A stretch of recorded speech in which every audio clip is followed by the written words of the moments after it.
I didn't even know that. Was it a We'll fix that. They put one window in. It's bulletproof. It's this one. Yeah, well, what was like the more? Was it just very? What were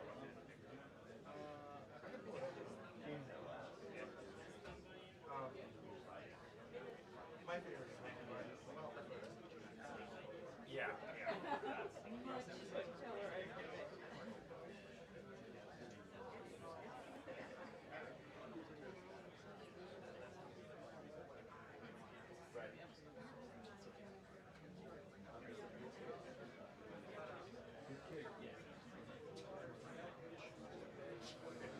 I bet it did, man.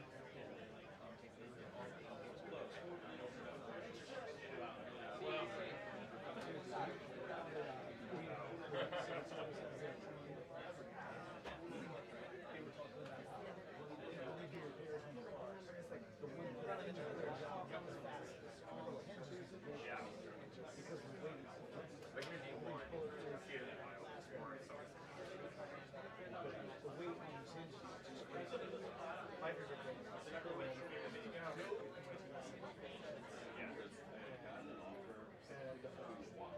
get one every steak. Oh, I mean, to be fair, I can turn it on you. I'm just like, but the part where it's like consistently they're all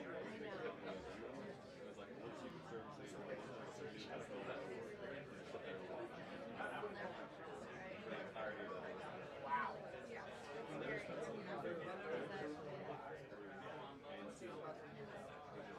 Well, tens of thousands of dollars each. They're so heavy. Same thing with the engines. You know, for engines, like, because they have to like make all the engines for the weight. So If you reinforce the wall that the hinges go into, everything is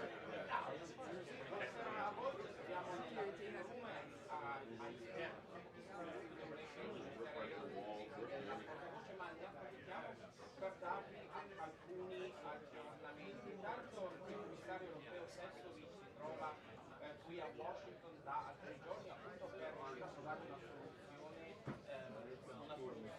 dei dazi. Trump stabilirà l'obiettivo già al 30%, però ci possono essere delle aperture. Per esempio ritiene che l'Europa compri più energia, più gas liquido, ma anche per esempio che diminuisca e renda più facile la vita delle grandi tecnologie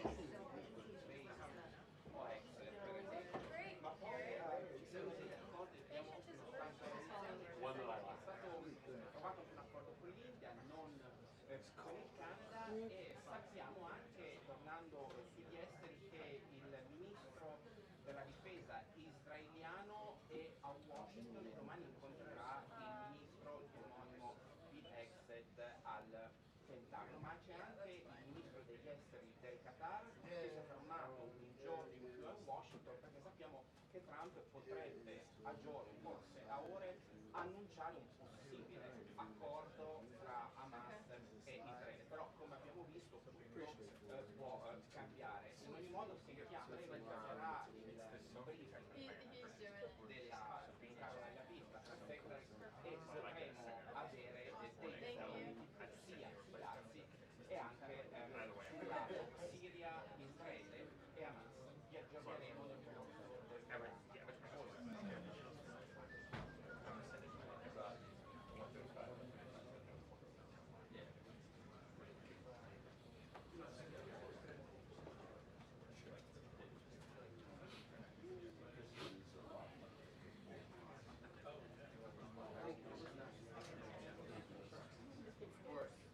That work out? Yeah. Okay. okay. Can you start back in your thank you? Yeah. Can you? I can slide there, but I'm going to block these guys. I'm happy to do whatever. Okay, okay. If you need me to lean some type of way, I can lean. That's fine. It's just if the full ABC, if the full need For ABC.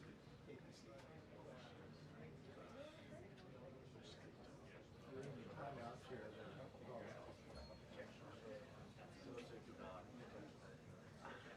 It takes a team effort. I know. get your shot. Don't I? I appreciate it. First time actually.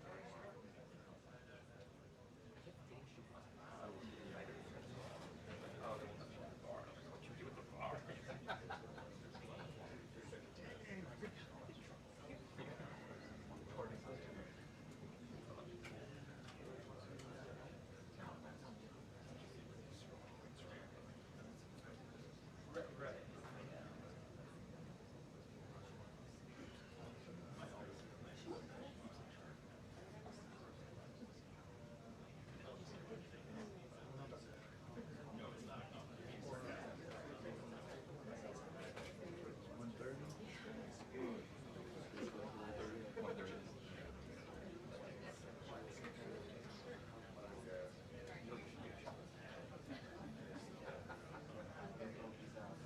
The news is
Don't watch it still. Jay's coming in. Did you see my next?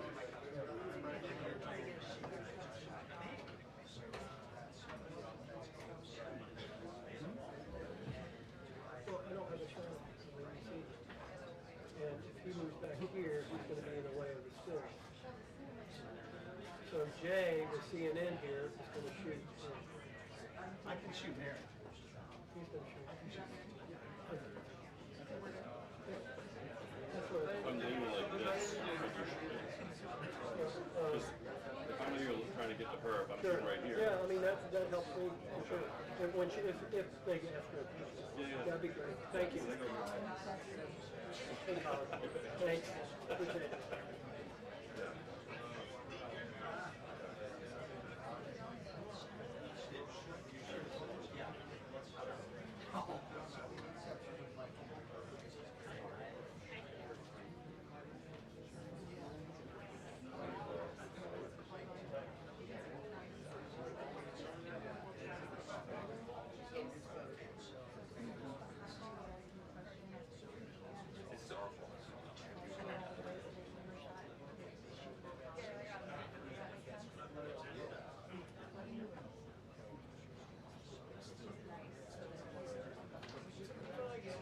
Yeah, so we like.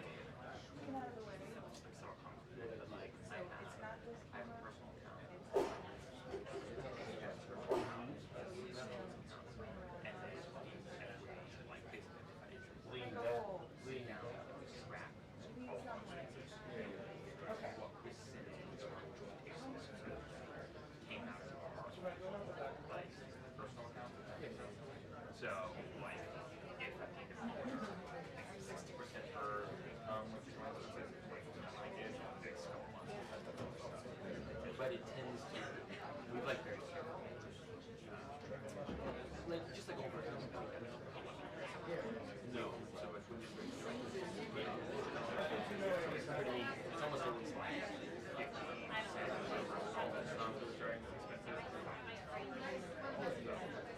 But we do our percentages, like, right now. That way. Yeah.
I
You know what? I never tried that actually.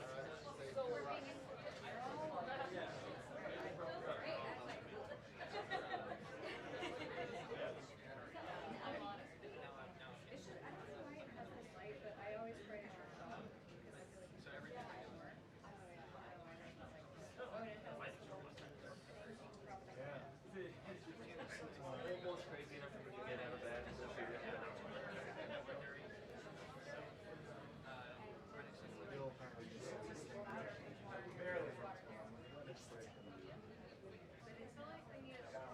He's got a good feel.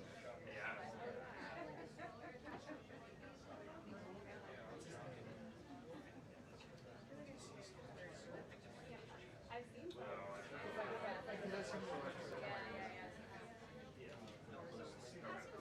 He had a nice one from Sometimes it's good to be in sync. The real question is if I can over. I try to go 2 3 nights. I feel like you got it. Yeah, but if you don't go for 2 and other people get 2 or 3, you feel like a dummy. Like, everyone's going for 2 and like, you only get 1. So it's not so different. You gotta just keep going.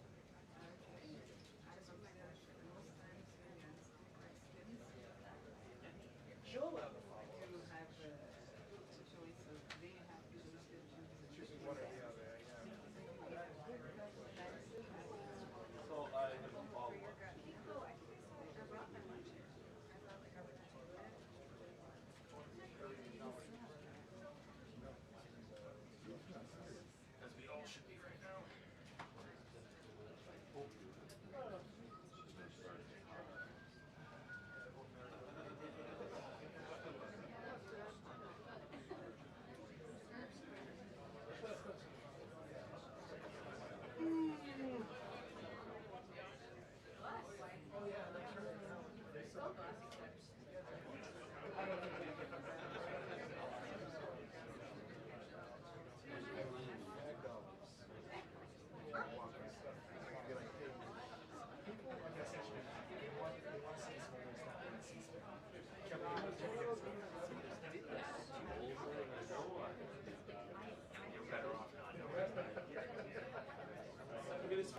good. That's pretty solid.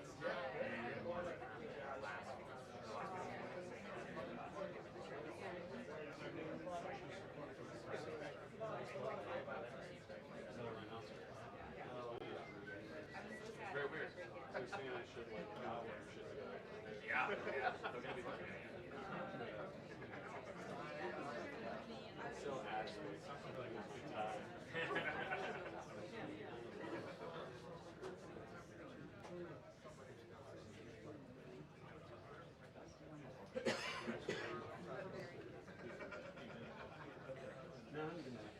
Like he came to work with that once. And nice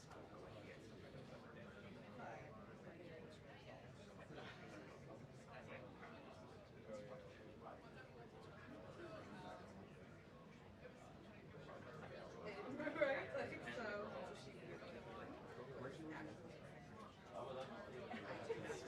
It's kind of weird.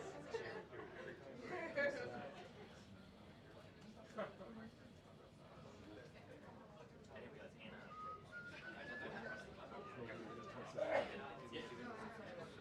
I didn't realize. Yeah, like a push.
I'm ready. For you, maybe you. You, not me. Not me. They have good shit. Good luck. Sit right over seat. What's your other side? Quite all right.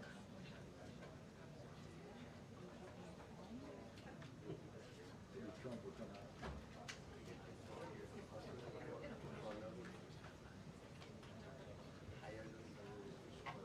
You have a chair ready for you, sir. Appreciate that. Good, how you doing? Sorry we were doing this. Oh, really? Group art concert? Oh, nice. That's a big one. Was that? Did you hear anybody cool?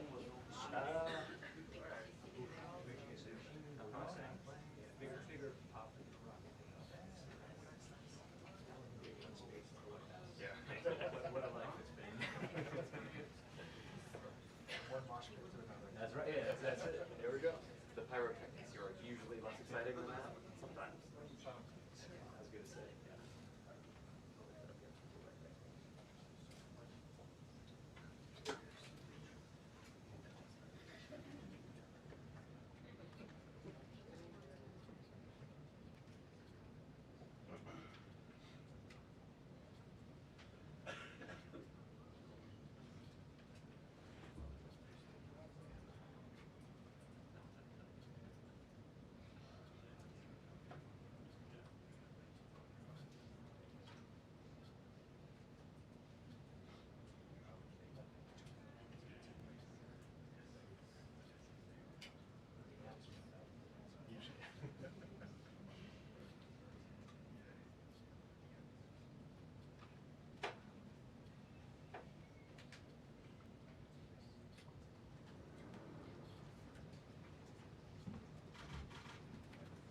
Good afternoon, everyone. I apologize for our tardiness. I was with the president. Let me begin with a few scheduling announcements today. President Trump will travel to Scotland, where he will visit both Turnberry and Aberdeen from July 25th to July 29th. During the visit, President Trump will meet again with Prime Minister Starmer to refine the great trade deal that was brokered between the United States and the United Kingdom.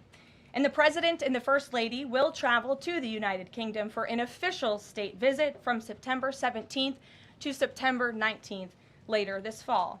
This will mark a truly unprecedented second state visit for President Trump, and he is honored and looking forward to meeting with His Majesty the King at Windsor Castle. There has been a wave of positive economic news over the past week, which I would like to highlight today. Joe Biden's inflation crisis has been defeated. Prices paid to American businesses for goods and services were flat in June, which is lower than all 50 forecasters in the Bloomberg survey predicted.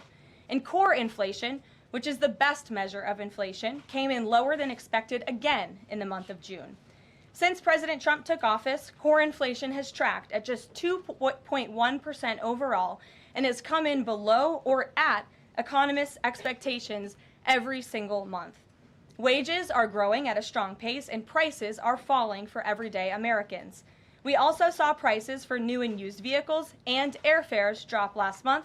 In addition, prices for gas, fuel oil, energy commodities, hotels, airfare, public transportation, and fresh vegetables are all down over last year. As we said all along, trust in President Trump. The American dream is back, and everyday families are already reaping the benefits of this incredible economic turnaround in just 6 months. President Trump has ended the era of economic surrender and implemented powerful tariffs to stand up for our workers and businesses and rebalance America's trading agreements. Despite all of the doom casting from the so-called experts claiming that these tariffs would be the end of the world as we know it, the opposite has occurred.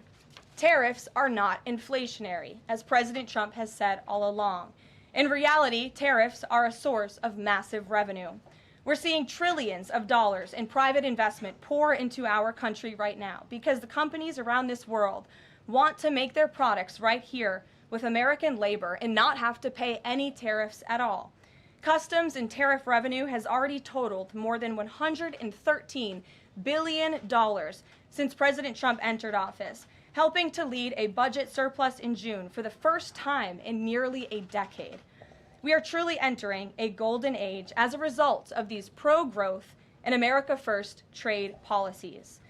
On another matter, yesterday in the East Room, the President was proud to sign the Halt All Lethal Trafficking of Fentanyl Act into law, surrounded by angel families to help finally end the devastating fentanyl crisis that has ravaged millions of Americans.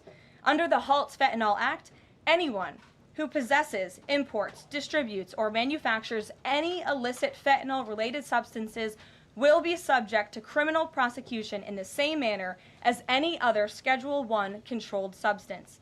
This legislation will close the loopholes that criminals use to skirt around the law and make it easier for law enforcement to prosecute vicious traffickers who peddle poison in our communities.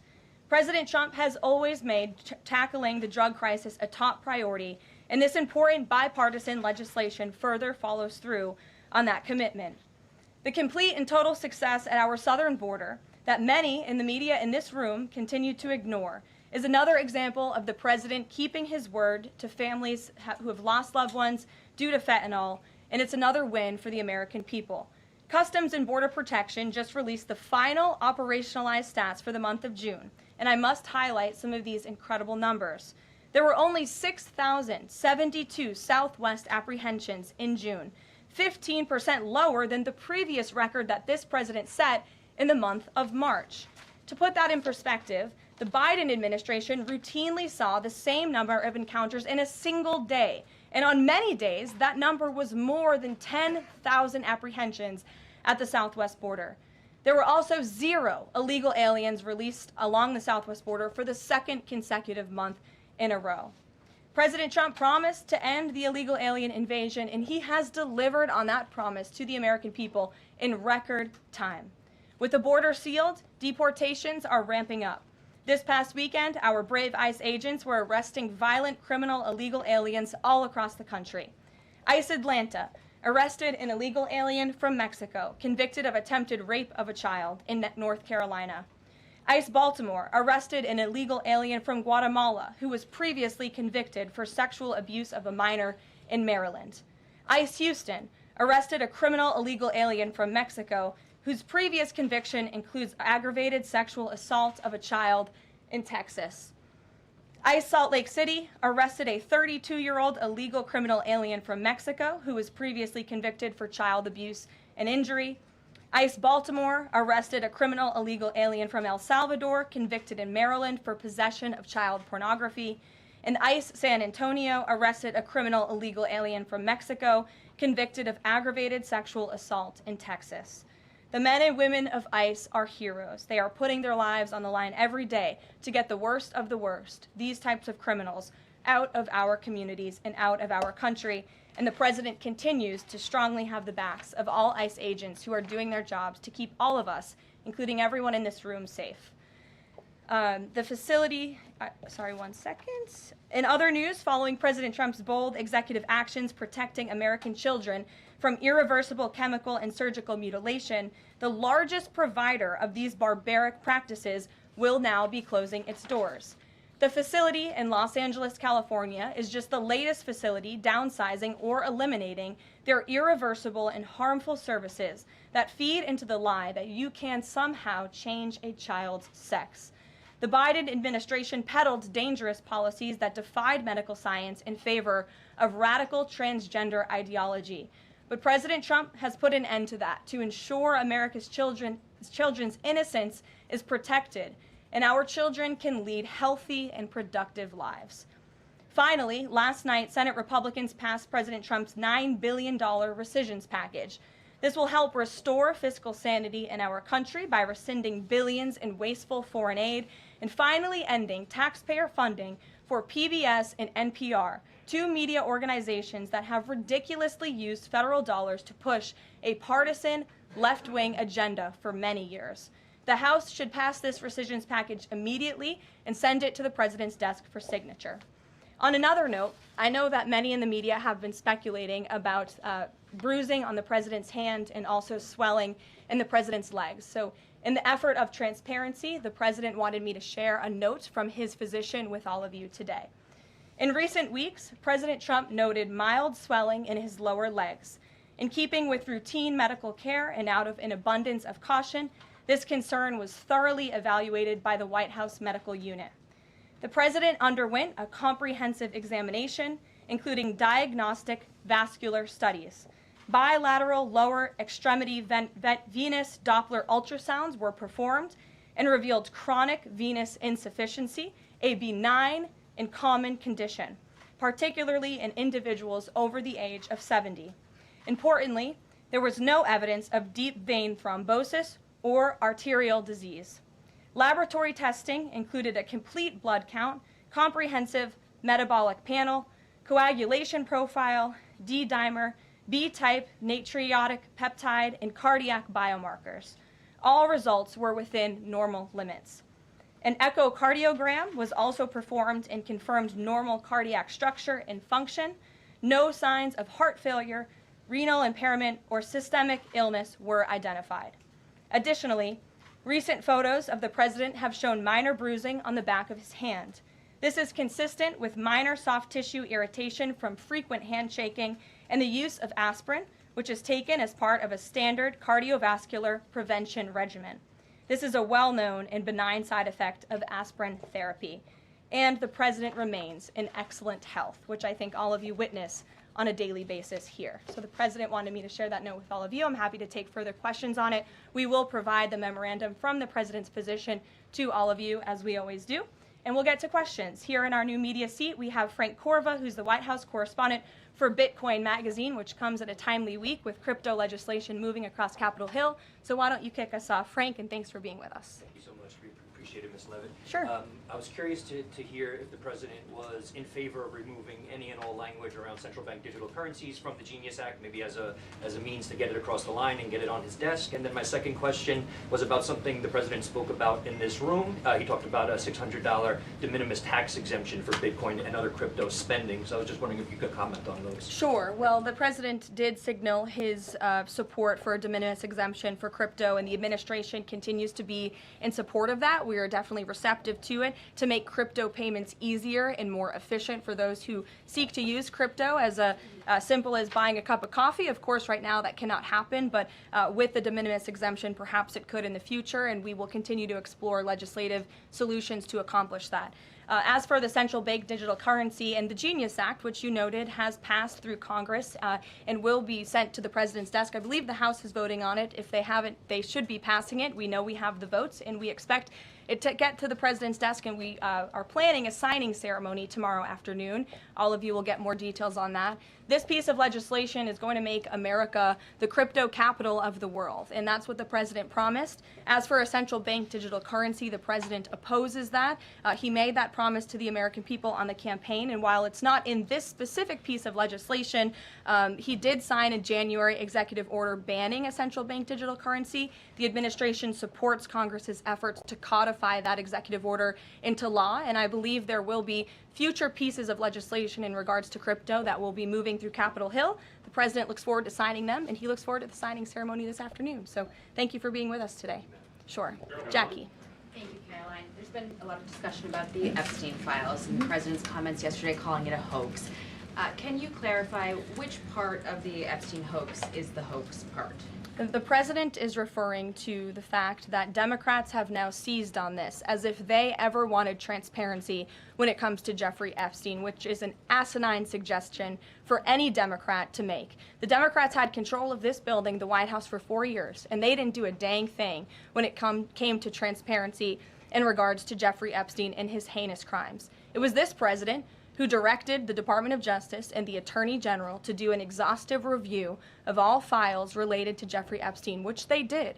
The Attorney General and the FBI, led by Pam Bondi, Dan Bongino, Kash Patel, these are great patriots, some of the most trusted voices in the Republican Party movement. It's part of the reason the president appointed them to these high law enforcement positions, and they spent many months going through all of the files related to Jeffrey Epstein, and they concluded what they found in that memo, which they drafted and they released. And so the president has been transparent. He has followed through on his promises to the American people, but he doesn't like to see Democrats and the mainstream media covering this like it's the biggest story that the American people care about.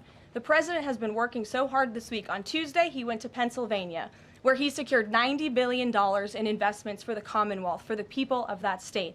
After that, he came back to the Oval Office at 8 p.m. He went in there to whip votes to get the Genius Act signed into law. And because of his efforts, that bill is now going to be signed and passed. The following day, yesterday, he meets with a foreign leader, the King of Bahrain, to secure more investments into this country. And then yesterday afternoon, the president is in the East Room of the White House mourning with parents who have lost their children because of fentanyl, signing a bipartisan piece of legislation. And not a single cable network in this country took that event live and covered that event like they should. Those are the issues the president cares about. What could be more important to the American people than helping families who have lost their children? Those are the issues this president is going to remain focused on. I understand he wants to move on from the story, but you do have some prominent figures, including the Senate Majority Leader, the House Speaker, voicing support for the files to come out.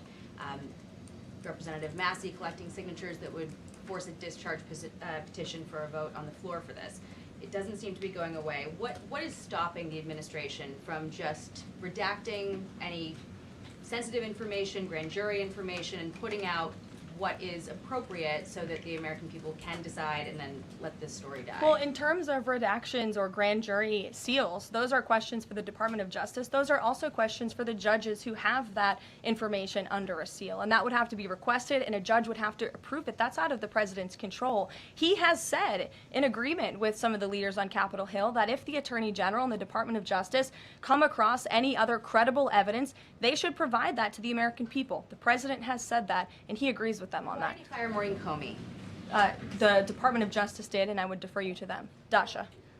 Has the White House been directly in touch with some of the MAGA influencers that are still not satisfied with the administration's handling? And has the message to them been similar to what the president has said, which is sort of either let this go or we don't need your support? Well, look, the president and this team are always in contact with the president's supporters, with voices of many kinds on both sides of the aisle. I think that's part of the reason this president is a great president, because he's willing to listen and hear other people's perspectives. But ultimately, he has led this country, not just over the past 6 months to historic success, but also through his first 4 years as president. And as the leader and the creator of the MAGA movement, he has led through these perilous times for our country based on instinct and in the best interest of the country. And as I always say, the American people should trust in President Trump.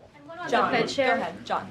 Thanks a lot, Karoline. The president on Monday announced that if there's not compliance with Russia within 50 days, there would be increased tariffs. Can you explain how that works, first of all? What happens if Russia doesn't end its war with Ukraine in 50 days? Well, in 50 days, as the president clearly laid out, if there is not a ceasefire agreement or a peace deal within that time frame, if Russia refuses to legitimately agree to a ceasefire, then they will face very steep tariffs, and they will also face secondary sanctions. So countries that are purchasing oil from Russia will be sanctioned as well, and of course that will do deep damage to Russia's economy. And I would just add that the president wants this war to end with a diplomatic solution. He's been pushing for it. This administration has spent many hours and a lot of time trying to solve this war very far away, but the president wants to stop the killing and he wants to save lives. Reagan, go ahead. What you were saying, Karoline. Reagan, go ahead. I have 2 questions for you. It's just about, if I may, just about the tariffs, the first part. I get the secondary tariffs, but there was only $3 billion worth of trade between the U.S. and Russia in 2024. It's expected to be far less this particular year. On April the 2nd, both you and the Treasury Secretary said it's not necessary to apply any tariffs on Russia. You said that because of the lack of trade, it precludes, that was the word you used, any need for tariffs. Why now, and why do you think that that would make them cave and come to some sort of peace agreement as it relates to Ukraine? $3 billion is still a lot of money, John, and it's not just tariffs, it's the secondary sanctions as well that will be implemented in 50 days. Reagan. Caroline. I have 2 questions for you. Sure. First on Congress. Congresswoman Salazar introduced legislation that would give some illegal immigrants in the country a path to citizenship. 10 Republicans signed on to what she's calling the Dignity Act. I'm curious what the White House's position is on the legislation and if the president would veto this bill if it made it to discuss. From my understanding, the White House nor the president has actually read through this legislation. We've been focused on, of course, the One Big Beautiful Bill, which passed, which is another historic accomplishment of this president in record time. The Genius Act this week, the rescissions package, that's been the focus of the White House. But the president has made it very clear he will not support amnesty for illegal aliens in any way. I want to give you a chance to respond to the CEO of NPR. She's claiming that the cuts to their network will, quote, be a real risk to public safety of the country. Murkowski has argued that public broadcasting stations save lives. Could you respond to these concerns? The NPR CEO said cutting NPR will be a risk to public safety. I am not sure how NPR helps the public safety of our country, but I do know that NPR, unfortunately, has become really just a propaganda voice for the left. Just a few examples for you. In 2020, NPR refused to cover the Hunter Biden laptop scandal in the run-up to the election. They said their assertions don't amount to much, writing they did not want to waste the listeners' and readers' time on stories that are just pure distractions. That does not sound like an unbiased opinion. That sounds like a partisan opinion to me. And this is a taxpayer-funded organization. In 2018, that same CEO that you're talking about called the president in the Oval Office, who nearly 80 million Americans elected, she called him racist, shared a photo of herself wearing a Biden for President campaign hat, serves on the board of a Soros-funded activist group. In 2020, PBS's White House correspondent at the time characterized President Trump's speech then at Mount Rushmore as a love letter to white resentment, promoting the myth of America. In 2017, PBS devoted an entire panel talking about what it means to be woke and white privilege. In 2023, PBS's Washington Week Roundtable covered up Joe Biden's clear mental divide. That's actually quite the clip. I would encourage all of you to look at it. These are not honest news organizations. These are partisan, left-wing outlets that are funded by the taxpayers. And this administration does not believe it's a good use of the taxpayers' time and money. Ed Lawrence. Yeah, thanks, Caroline. I want to ask you about the Federal Reserve. So does the president believe that the slightly restrictive monetary policy stance right now, could that cause an economic slowdown? And if he does believe that, when? What pause are you referring to? No, could the stance of the monetary policy is slightly restrictive?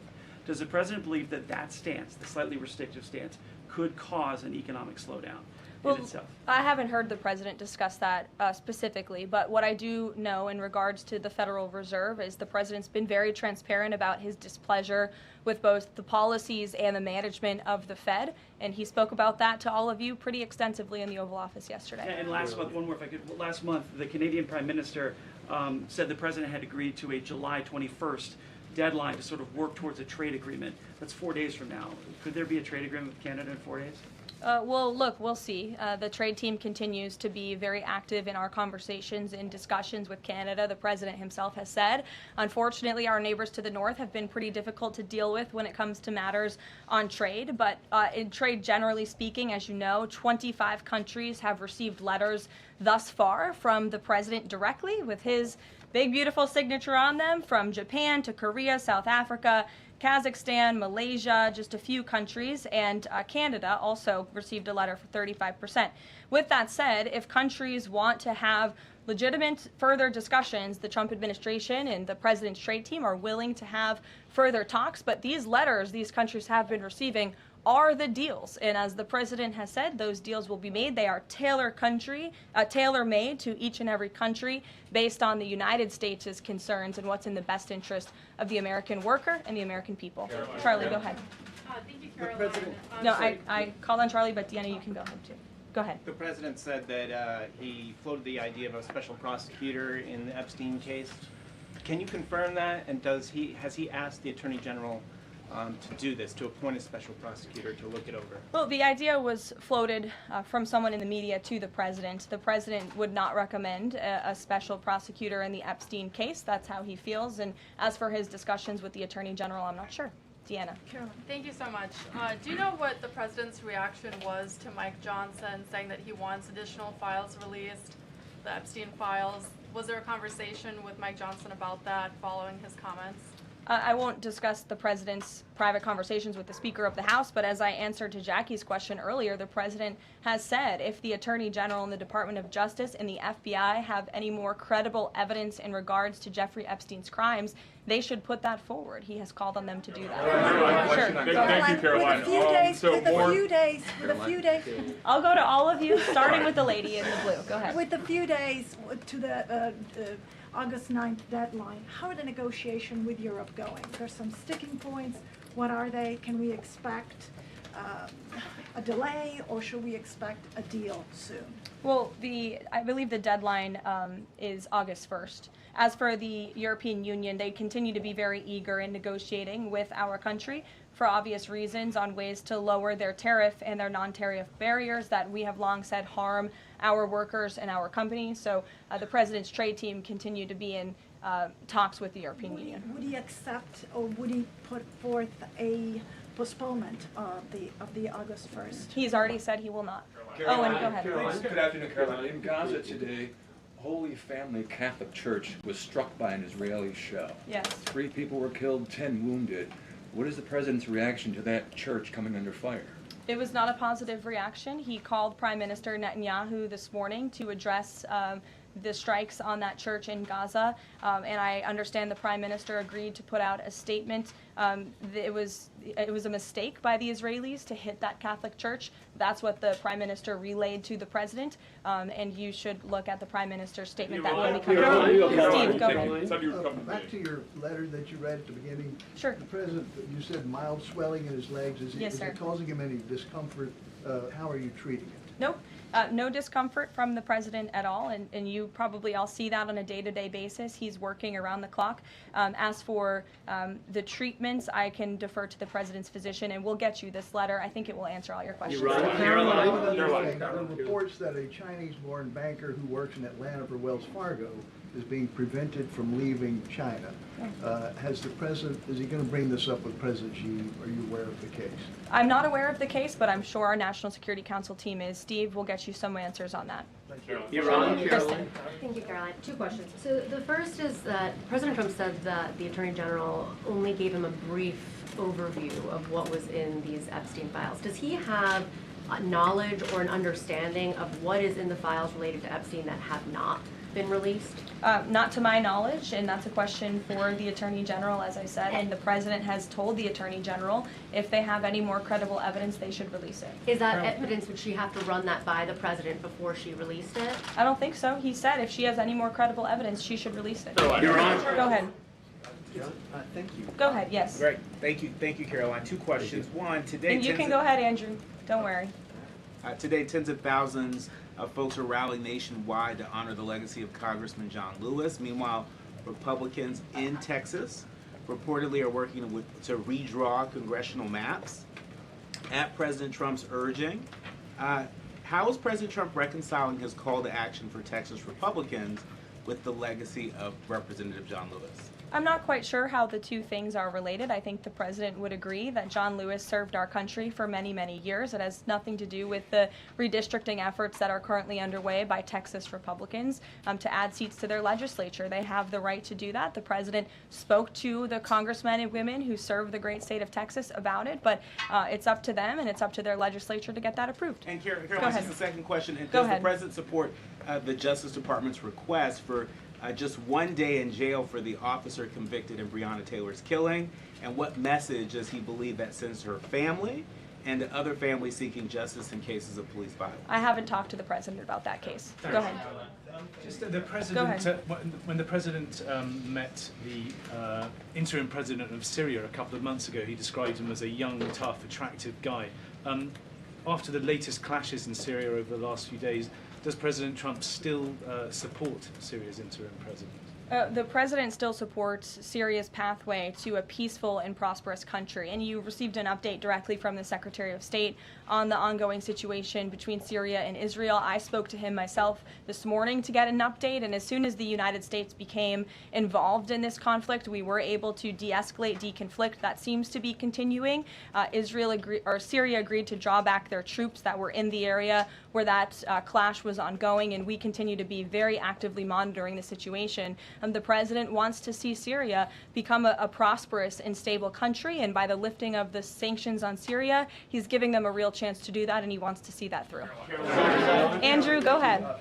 So on Tuesday, the president told a very detailed story about his uncle, noted scientist John Trump, and Theodore Kaczynski, the late Unabomber. He said that Dr. Trump taught Ted Kaczynski.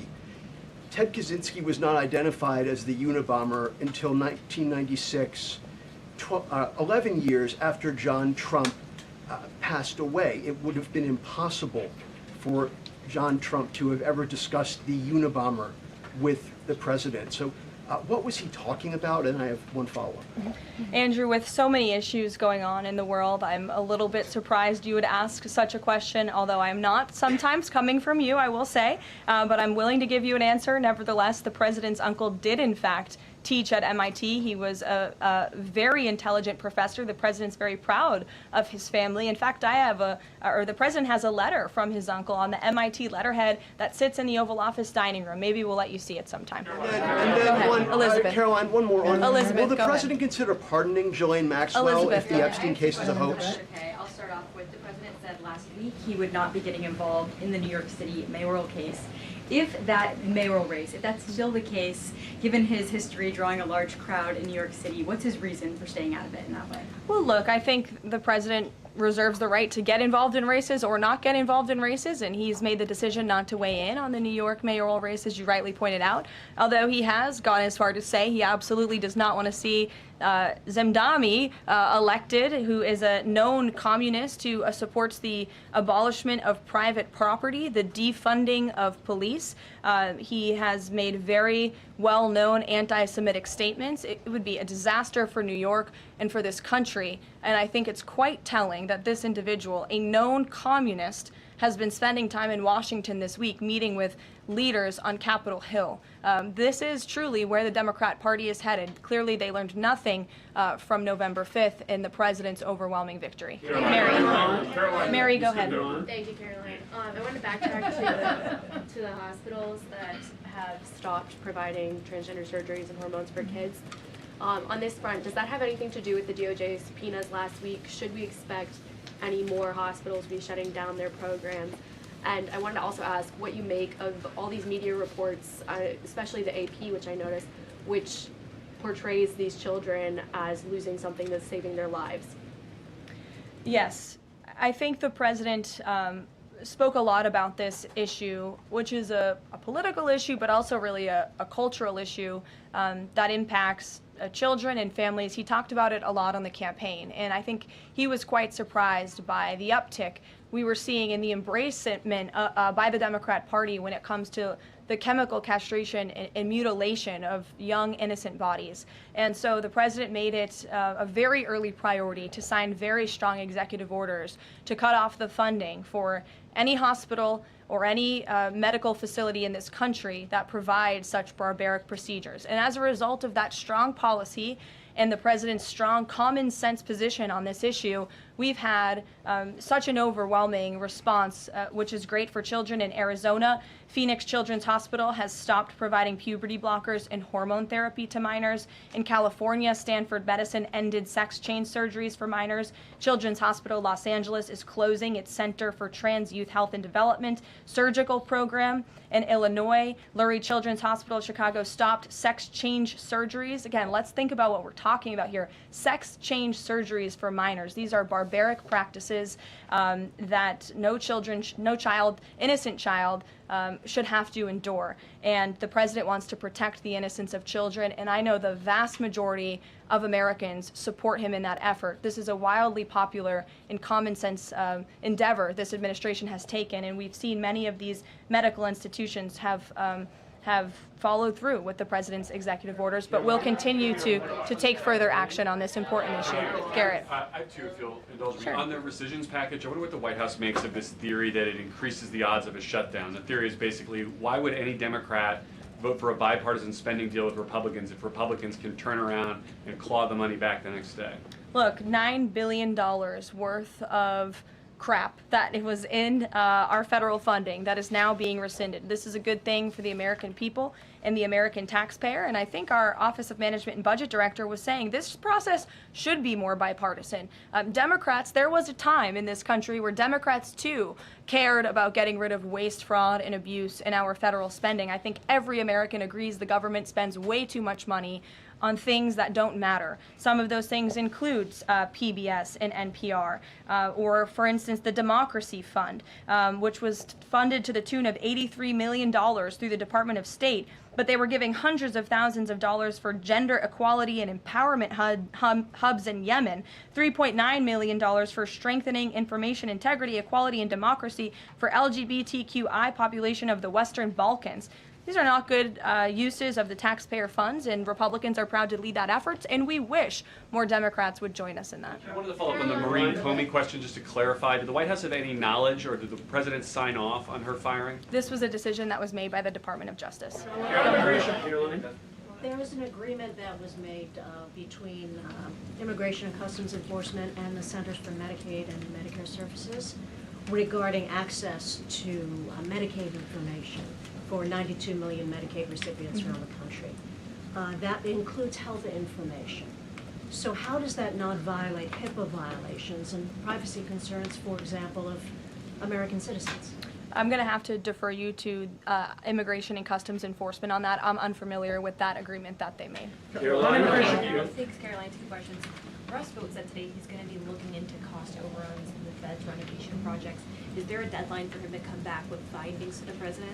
I don't believe there's a deadline the president has set for Russ Vought, but I think, again, this is a good use of taxpayers' time to look into this project that is millions and millions of dollars over budget. It's for a big, beautiful mansion for the federal chairman, reserve chairman, and I understand that it costs much more than it did the beautiful palace that many of you joined us at when we went overseas. So it's completely unnecessary, it's overpriced, and I think it's a good thing the administration, led by the president, is looking into it. If the director were to find wrongdoing or fraud, would the president reconsidering firing Jerome Powell? Look, it's a hypothetical question. We'll see where it goes. The president spoke about how he feels on this matter yesterday. Sure. Thank Go you ahead. so much, Karoline. So we saw Ambassador Huckabee arrive to Prime Minister Netanyahu's trial to show his support. Does the president plan to impose any kind of sanctions against the Israel judicial system? I don't have any update for you on that or any announcement on that front. I don't believe so.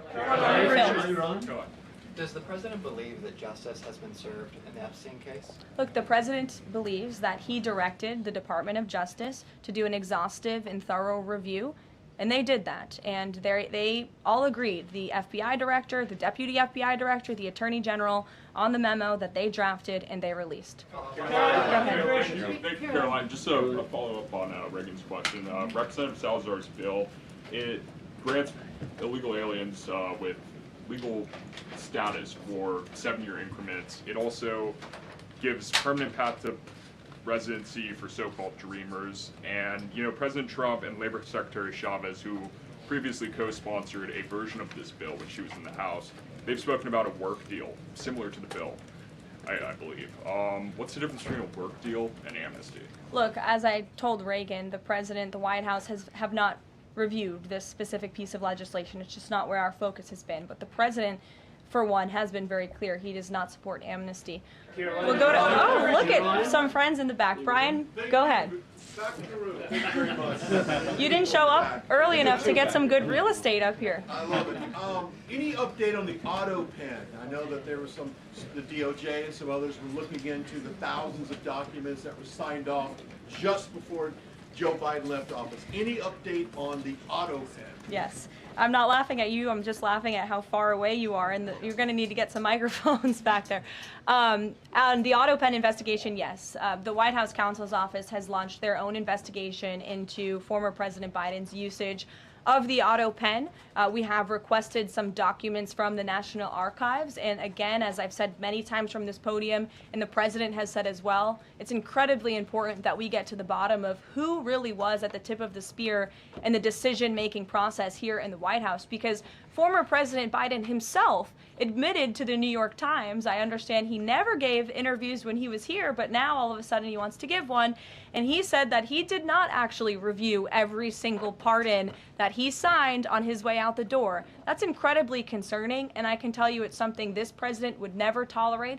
This is a president who is signing things all the time. Any document that has legal implications, this president's signature is on it because he's the one making the decisions. It does not appear that was the truth in the previous White House, and I know the American people want to receive answers on who was running the show, because the decisions that were made in this place really destroyed our country, and we deserve to get to the bottom of it. Mark, in the back. Thanks. Some Christian groups are complaining that they are not able to get visas as quickly to travel to Israel, and it's been elevated to Ambassador Huckabee's station. Is the White House aware of that? Does it have any reaction to that? And is that part of the president's disappointment with Netanyahu's government? Look, I'm not aware of that, Mark, but I'm sure, again, our National Security Council is, and also the State Department. As you know, travel visas roll through Secretary Rubio's shop over there, whom we work very closely with, so we will check in on the matter. But I know overall this president and the administration do want to streamline the visa process to make it easier for both Americans who want to travel abroad and people abroad who want to come to our country the legal way. Sure. Go ahead. I was going to the gentleman above you, but go ahead, Libby, and then you can go. Okay. Two questions for you. The first is, during the Hill Nation Summit, Secretary Noem suggested there could be some changes to TSA's liquid limits. Is the President aware of that? Is that an idea that he's backing? And what would that timeline and the changes look like? Sure. I would defer you to the Department of Homeland Security, but I did see Secretary Noem's comments, and I think it's great that on day one she asked TSA, what are we doing right? What are we doing wrong? How can we make air travel more efficient while maintaining utmost security for American passengers and travelers? And I know they announced no more shoes, or you don't need to take off your shoes anymore at the airport, which I think is welcome news to all of us who travel a lot. But further guidance or decisions, of course, that's in the Secretary of Homeland Security's overview, and I would defer to her. And the other question for you is on Bondi and Burgum's trip today to Alcatraz. I'm curious what the funding is going to look like for that, and who the President does want to see incarcerated there, if it were to become. Sure. Well, this was an idea of the President. He spoke about it in May, and he directed his administration to review a reopening plan for Alcatraz if it is possible, which is why the Attorney General and the Secretary of Interior have traveled there today. They are touring the site, and if the Alcatraz prison is reopened, it would be under the purview of the Bureau of Prisons. And the Secretary of Interior also would play a big role in this as well. So they're there to review the site today, and I'm sure you'll hear more from them on it later. And just to follow up, Libby, on who the President wants to see housed in Alcatraz, the worst of the worst criminals in this country, both American criminals who convict heinous crimes, but also illegal alien criminals before deportation as well. Sure. Go ahead. The State Department yesterday urged the Chinese Communist Party to cease its campaign to eradicate Falun Gong, a peaceful spiritual practice. With the anniversary of this brutal persecution approaching, does the White House have a message for the CCP on this? Well, I will get you one, and we will get back to you. Sure. Go ahead. We'll take. Go ahead, and then go ahead. Sure. I've never called on you. Why don't you go ahead? In the red tie. Me. Dr. Harper behind. Thank you. Yes. Go ahead. Go ahead. Me. Thanks. Yes. Thank you, Caroline. Yes, you. What's your name? My name is Matias. Thank you. What's your outlet? I'm from Record TV, Brazil. Great. Brazil's President Lula recently said that President Trump was elected to govern the United States and not to act as the emperor of the world. And he also emphasized that Brazil is open to negotiation. I'd like to hear what you have to say about it, what the administration has to say about it, and specifically what areas are currently open to negotiation in the light of the 50% tariffs that were announced. Sure. The President is certainly not trying to be the emperor of the world. He is a strong president for the United States of America, and he's also the leader of the free world. And we've seen a great shift across the entire globe because of the strong leadership of this president. In regards to Brazil, the President sent a letter to Brazil announcing their new tariff percentage. He also directed our USTR Ambassador Jameson Greer to launch an investigation of Brazil under Section 301 of the Trade Act of 1974, designed to address unfair foreign practices that are affecting U.S. commerce. For years, we know Brazil's digital regulations and weak IP protections have undermined U.S. tech and innovative companies, and their tolerance of illegal deforestation and other environmental practices puts American producers, manufacturers, farmers, and ranchers who follow better environmental standards at a competitive disadvantage. So this president always acts in the best interest of the American people and the United States of America, and he will continue to do so. Thank you very much, everyone. We'll see you later. I appreciate the enthusiasm today. Thank you, Caroline.